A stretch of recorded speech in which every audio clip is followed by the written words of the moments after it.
Bismillahirrahmanirrahim. Assalamu alaikum class. Today we are going to discuss another topic related to SARC. Lecture number 19, 7th December 2020. We are already discussed a lot of things about SARC.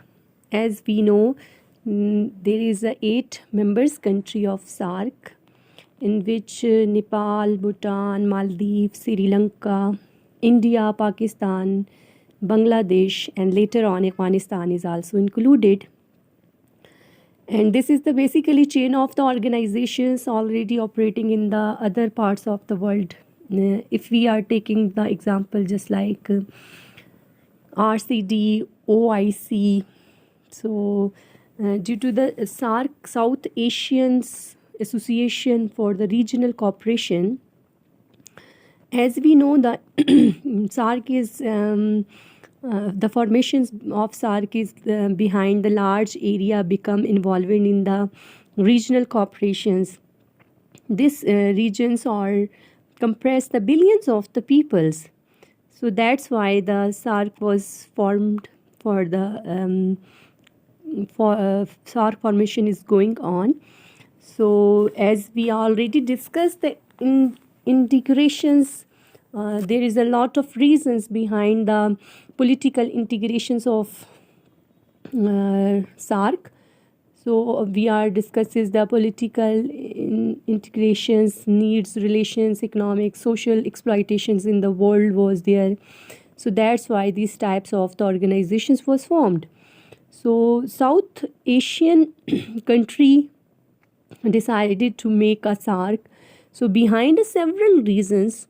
So today we are going to discuss that aims and objective of SARC, as we already discussed in our class.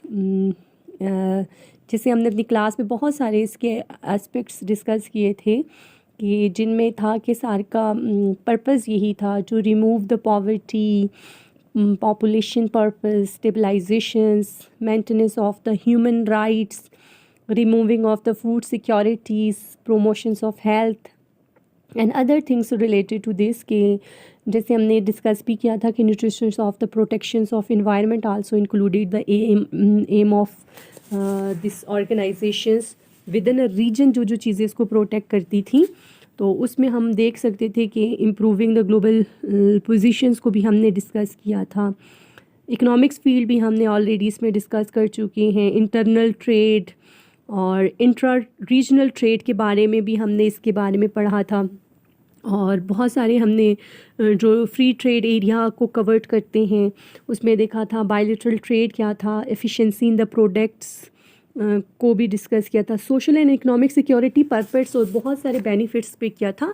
सो आज जो हम इसको discuss किया जा रहे हैं AIIMS and objective of SARC, तो इसमें जो मैंने मेजर चीज़ें वो की हैं. तो इसमें फ़र्स्ट उसमें देखते हैं कि following corporation in the following area. इसको मैंने डिफरेंट जो है कैटेगरीज़ में डिवाइड कर लिया आप लोगों की आसानी के लिए, ताकि आप इसको बहुत अच्छे तरीके से समझ सको.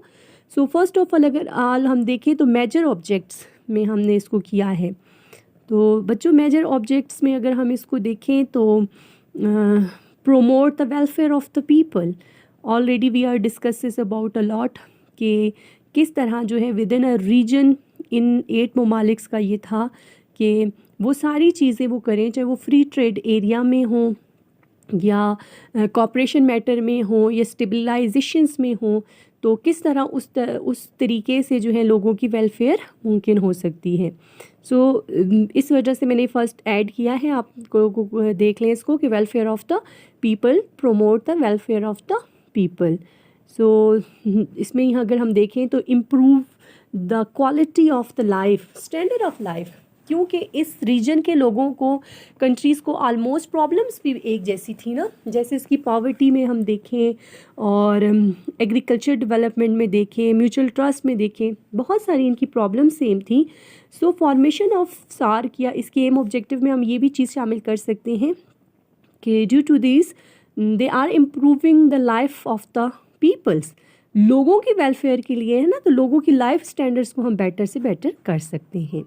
सो इसी तरह अगर हम देखें तो aimed at to the accelerating the economics growth, the very important point we are discuss a lot of time in class also कि इकोनॉमिक्स ग्रोथ बहुत इंपॉर्टेंट है कि किस तरह हम अपनी प्रोडक्टिविटी को जो है बढ़ा सकते हैं, किस तरह हम विद इन रीजन ही जो है वो आपस में ही ये मेंबर्स कंट्री जो हैं अपने फ्री ट्रेड एरिया को प्रमोट करें, कॉपरेशन शो करें और अपनी इकोनॉमिक्स ग्रोथ को बेटर बना सकें। जैसे बेटा हम लोगों ने बहुत दफ़ा डिस्कस किया कि किसी भी मुल्क की तरक्की के लिए, डेवलपमेंट के लिए जो है माशियात बहुत इम्पॉर्टेंट होती है। माशियात के बग़ैर जो है या इकोनॉमिक्स डेवलपमेंट के बग़ैर उस मुल्क की तरक्की का कोई भी तसव्वुर मुमकिन नहीं हो सकता। सो फॉर्मेशन ऑफ अगर हम सार्क देखते हैं तो उसमें इकोनॉमिक्स ग्रोथ जो है बहुत ज़्यादा इम्पॉर्टेंट है। सो इसी वजह से मैंने कहा कि the AIIMS of the सार्क्स, the AIIMS at accelerating the economics growth, social progress and also the cultural development in the region. Within a region जो जो चीज़ें उनको अफेक्ट करती हैं उन सब की डेवलपमेंट जो है सार्क का हिस्सा थी या सार्क का एम थी। So contributing to the mutual trust also aim कि उनमें हम देखें किस तरह म्यूचुअल ट्रस्ट को एक दूसरे के साथ, दूसरे ममालिक के साथ बिल्डअप किया जाए। So contributing to the mutual trust, understanding the problem and also appreciations of another work or understanding level in the other problems। तो म्यूचुअल ट्रस्ट किस बेस पे कायम किया जा सकता है बेटा, ये सारी चीज़ें भी इसमें वो हो सकती हैं क्योंकि हमने देखा था कि इसके मेंबर्स कंट्री में पाकिस्तान और इंडिया भी था और जिस तरह हमें अफ़गानिस्तान की मिसाल हमने ली एक कितनी दफ़ा के और बांग्लादेश की कि आल्दो के इनमें कुछ ना कुछ प्रॉब्लम्स तो पाई जाती थी अगर हम इनिशियल लेवल पर देखें। तो अब ये एक था कि अगर म्यूचुअल ट्रस्ट इन लोगों में डेवलप हो जाए तो ये बहुत बेहतर तरीके से जो है आगे सर्वाइव कर सकती हैं in the form of the cooperation और द रीजनल कॉपरेशन की, उसमें ये बहुत अच्छे तरीके से आगे जा सकती हैं। सो नेक्स्ट अगर हम आ जाएं and we are discuss to the and other objectives. So in the other objective, the main thing is included in the agricultural development. तो हम बच्चे एग्रीकल्चरल डेवलपमेंट भी देख सकते हैं। सो बच्चों अगर हम एग्रीकल्चरल डेवलपमेंट में देखें तो ये जितने भी रीजन्स में कंट्रीज़ हैं अगर इनकी कॉपरेशन हो जाती है या ये बहुत ज़्यादा अच्छे तरीके से अपने म्यूचुअल कॉपरेशन को आगे लेके चलते हैं तो this organisations is try to remove the poverty, जैसे हमने पहले भी बात की कि लोगों की वेलफेयर के लिए है, पॉवर्टी को रिमूव करने के लिए है, अपनी प्रोडक्ट्स को, प्रोडक्टिविटीज़ को जो है बेहतर बनाने के लिए है। तो जब इस तरह की चीज़ें जो हैं पॉवर्टी रिमूव होगी और अच्छे तरीके से इनका इस फील्ड में कॉपरेशन होगा तो ऑब्वियसली जो है एग्रीकल्चर सेक्टर्स को बहुत ज़्यादा डेवलपमेंट मिलेगी और एग्रीकल्चर जो है बहुत अच्छे तरीके से प्रोमोट हो सकता है। इसी तरह अगर हम अदर ऑब्जेक्ट में सेकंड वन देखें तो रूरल डेवलपमेंट भी है। डायरेक्टली इनडायरेक्टली जब हम गुर्बत से टैकल करने की कोशिश करते हैं, पॉवर्टी को रिमूव करने की कोशिश करते हैं, अपनी प्रोडक्टिविटी को बेहतर बनाने की कोशिश करते हैं, तो एग्रीकल्चर डेवलपमेंट के साथ साथ इन तमाम ममालिक में जो है रूरल डेवलपमेंट भी है। आल्दो अगर हम उसमें इंडिया को देखें तो बहुत ज़्यादा बड़े एरिया पर इंडिया मुश्तमिल है, तो उसमें भी अगर हम देखें तो बहुत सारी चीज़ें जो है डेवलपमेंट की तरफ जाती है। पाकिस्तान का भी इसी तरह हाल है। तो जो रूरल डेवलपमेंट है, अपर डेवलपमेंट जो है कंपेल करती है, जब अपर लेवल पे डेवलपमेंट हो जाती है तो इसी तरह जो है फिर वो रूरल डेवलपमेंट की तरफ भी जाती है। और इसी तरह नेक्स्ट अगर हम देखें तो टेली कम्युनिकेशंस बहुत इम्पॉर्टेंट है कि दुनिया में जो नई एक सोच आ रही है उससे इंटरेक्शंस के ज़रिए किस तरह लोग फ़ायदा उठा रहे हैं। तो ये रीजनल कंट्री अगर इस मैटर में भी कोऑपरेट करें तो मुल्क जो हैं, तमाम ममालिक जो हैं डेवलपमेंट की तरफ जा सकते हैं और बहुत अच्छी अच्छी चीज़ें जो हैं अपनी उसमें ला सकते हैं। सो इसी तरह साइंस एंड टेक्नोलॉजी के मैटर्स में देखें, न्यू इनोवेशंस के लिहाज में देखें तो इट इज़ नॉट नेसेसरी कि we are depend on the other countries और वेस्टर्न कंट्रीज़ या we are use our western choice. Western choice से बेहतर भी है कि अगर ये रीजनल बेसिस पे एक रीजन में रहते हुए तमाम ममालिक 8 ममालिक कोशिश करें तो अपनी साइंस एंड टेक्नोलॉजी को भी एक दूसरे की तरफ ट्रांसफ़र कर सकते हैं और इसका एम यही था कि विद इन अ रीजन ये एक दूसरे को फैसिलिटेट करेंगे ताकि जो है वो in the time of need फ़ायदा उठा सकें और बहुत सारी चीज़ें जो हैं वो अपने रीजन में रहते हुए एक दूसरे को फैसिलिटेट करके डेवलपमेंट की तरफ बढ़ सकें। द मोस्ट इम्पॉर्टेंट थिंग जिसको हम बारहा डिस्कस भी कर चुके हैं, उसमें अगर हम देखें तो कल्चरल कॉपरेशन भी है, कल्चरल डेवलपमेंट भी है।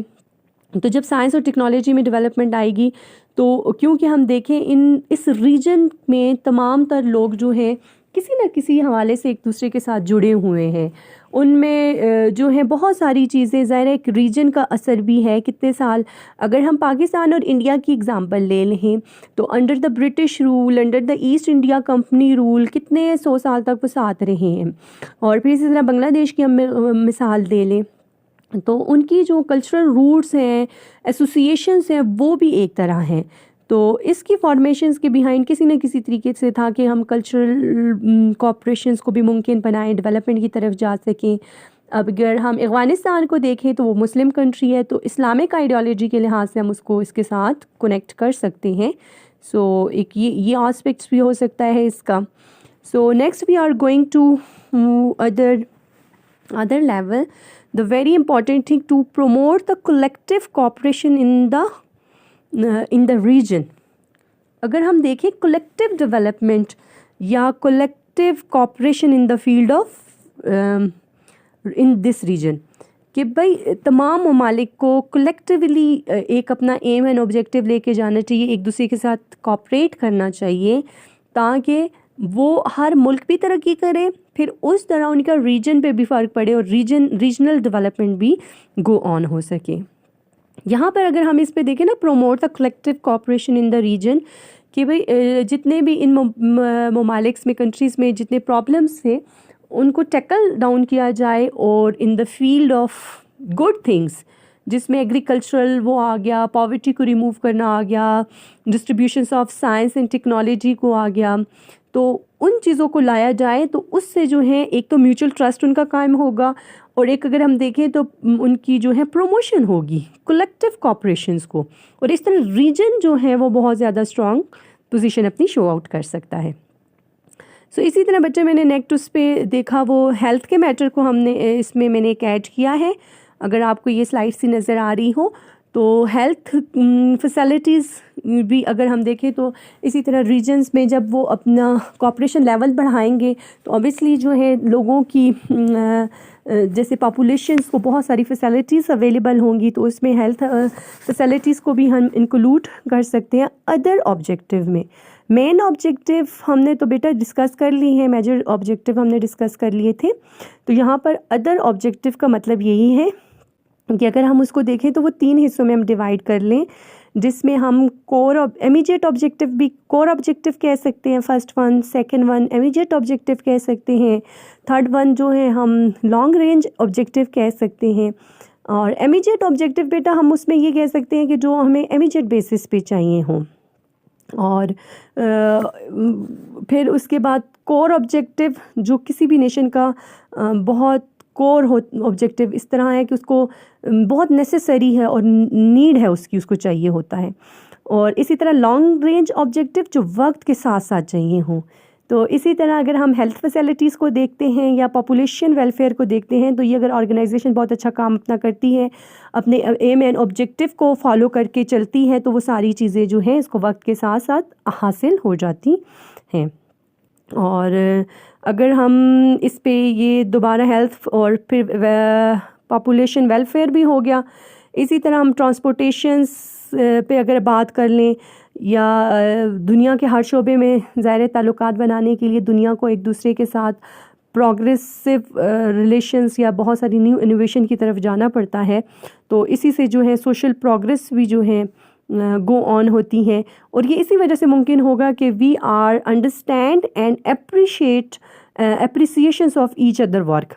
जब कोई भी नेशन एक दूसरे के कामों को समझेगी और आगे बढ़ने के लिए एक दूसरे की मदद करेगी तो तभी ये चीज़ें पॉसिबल हैं। तो सार की अगर फॉर्मेशन के बारे में हम बेटा देखें तो उसके बनाने का सबसे बड़ा मकसद यही था कि विद इन अ रीजन ये तमाम तर कंट्री जो हैं अपनी अंडरस्टैंडिंग लेवल को डेवलप कर लें, एक दूसरे की प्रॉब्लम्स को समझें, solving the other problems. So last one यही मैंने इसकी स्लाइड बनाई है कि सॉल्विंग द अदर प्रॉब्लम, कि किस तरह वो एक दूसरे की प्रॉब्लम्स को समझते हुए, अंडरस्टैंड करते हुए एक दूसरे के वर्क को अप्रिशिएट करें और इस तरह जो है वो आगे बढ़ सकें और अपने प्रॉब्लम्स को रिजॉल्व कर सकें। सो जैसे हमारी प्रीवियस डिस्कशन भी रही है और अब भी हम जब चीज़ें डिस्कस कर रहे हैं तो एक चीज़ तो क्लियर हो गई, the purpose behind the SAARC formation is a very important. और ये बहुत अच्छा भी था कि इसका मकसद ये था कि हम किस तरह जो है विद इन अ रीजन, ये तमाम कंट्रीज़ अपनी तमाम तर प्रॉब्लम्स को एक साइड पे रख कर रीजनल कोऑपरेशन की तरफ जाएं। So this is the today lecture. इंशाल्लाह we are discuss later on, इसका अगला टॉपिक जो है हम डिस्कस करेंगे। आई होप कि आपको सारी चीज़ें क्लियर हुई।